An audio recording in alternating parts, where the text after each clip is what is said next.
Is there anything in particular that you learned about DJing and production, getting to work with Ali Shaheed Muhammad?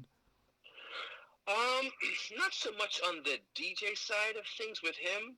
Definitely on the sound production, and he does a lot of like TV scoring and writing music for TV shows. And oddly enough, my last time in LA, which was probably maybe a month ago, I got a chance to hang out with him for a second at his studio in LA, where he's working on a couple TV shows, and I literally got to ask him like 1,000 questions about creating music for TV, and he showed me like the sound beds and the cues and all the terminology and how do you set the mood and how you go back and forth with the showrunner and difference of opinion, everything that goes into us pressing play on Netflix and watching a show and not even thinking that it's taken hours and hours for this person to create this slight sound in the background to help kind of keep you in the vibe of whatever's going on in the scene.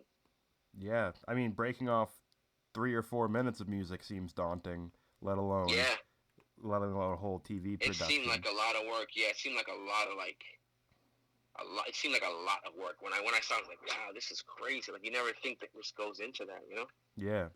You Um, know?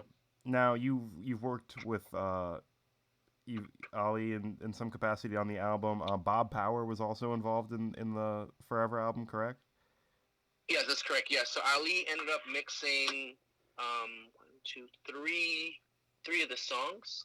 So he originally signed on to mix all the songs, but then again he got busy with the TV stuff, and he was like, "Yeah, I really don't have the bandwidth right now." So we totally understand that, and we're just completely grateful that he was able to contribute how he saw fit and to the best of his abilities.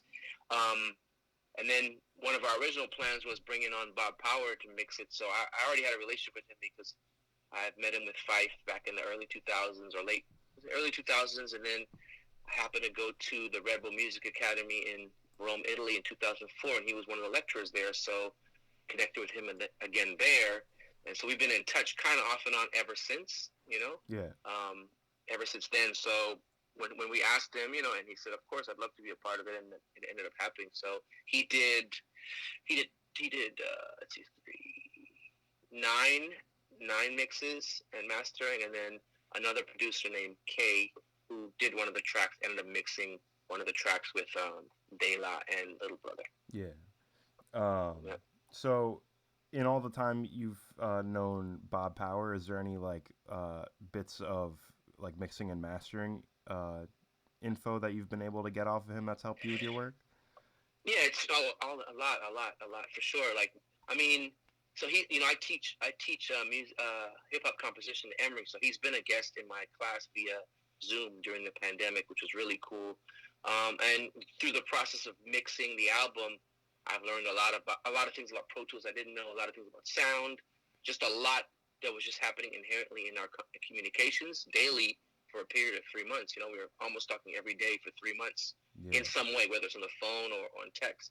But one of the biggest pieces of advice that he gave me was, I think in Italy on a one-on-one on one of the breaks, he said, trust your ears. That's what he told me. He said, no matter what you see on the screen or anybody's telling you, trust your ears. And I've kind of carried that from 2004 till now.